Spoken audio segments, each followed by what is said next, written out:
Bonjour Bertrand Hochecorne, vous êtes coprésident de la commission transition écologique de l'AMF. On va aborder un peu les sujets transition écologique et crise environnementale. On sait que les maires ont un rôle essentiel à jouer dans ce domaine. Pouvez-vous nous dire à grands traits quels sont les principaux leviers d'action dont disposent encore les maires aujourd'hui pour agir sur ce terrain? Oui, alors donc, comme vous le dites, les maires ont un rôle très important à jouer dans la transition écologique. On s'en rendait compte déjà depuis un moment, mais là ça devient vraiment criant. Et je crois même qu'il y a une accélération des choses qu'il faut faire, et peut-être qu'en cours de mandat, il faut des fois se poser les questions de modifier un petit peu les objectifs pour retravailler dans ce domaine-là.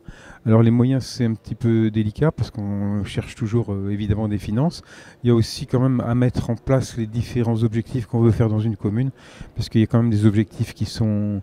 il faut faire attention de bien les coordonner, de planifier un petit peu nos travaux sur la transition écologique, et puis après de rechercher des crédits. Voilà. Justement, la question des moyens, est-ce que la crise inflationniste qui frappe les communes assez durement en ce moment crée un risque de priver encore plus les maires de moyens de lutter sur le terrain de la transition écologique? Est-ce qu'on va avoir des maires qui vont dire j'aurais bien voulu faire, j'avais prévu de faire, mais là j'ai plus les moyens de faire? Sur les impôts fonciers, le gouvernement nous a promis pour l'instant de réévaluer les bases au niveau de l'inflation entre novembre 2021 et 2022. Donc là, on devrait grosso modo compenser l'inflation, si réellement c'est fait. On n'a pas encore la certitude, mais c'est ce qu'ils ont promis.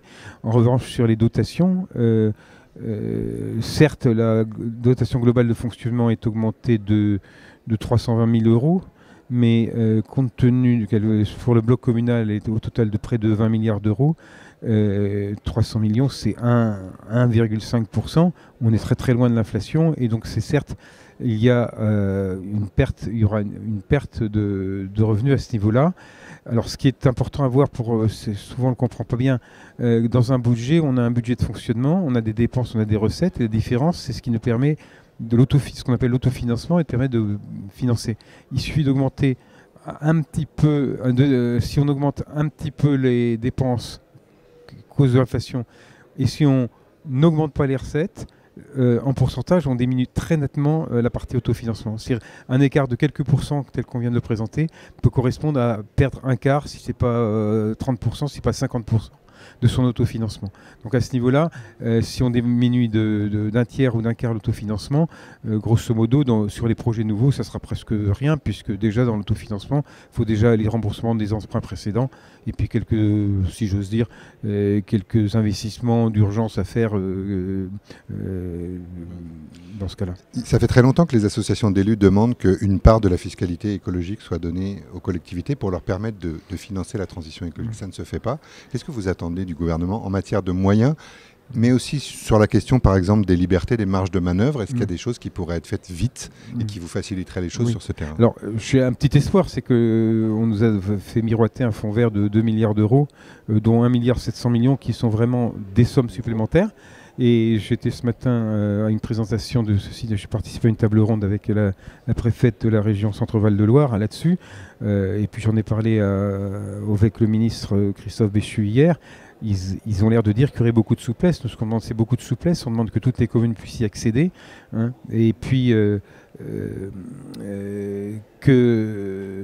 qu'on ait rapidement la possibilité d'y accéder. Alors ils nous promettent tous ça, mais enfin je sais très bien qu'entre la volonté, même au plus haut niveau, et puis la réalité sur le terrain, on a vu beaucoup d'exemples où ce n'est pas le cas.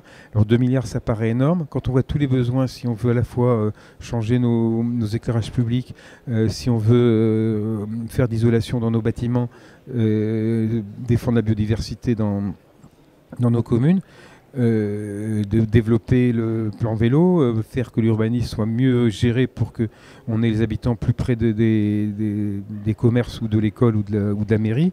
Hein, on estime à des sommes très très importantes. Certains parlent de 6 milliards d'euros à investir tous les ans pendant un grand nombre d'années. Alors 2 milliards d'euros, c'est beaucoup. J'ai un moyen de calculer. 1 milliard, c'est 15 euros par habitant. 2 milliards, c'est 30 euros par habitant. Une commune de 1000 habitants, c'est 30 000 euros.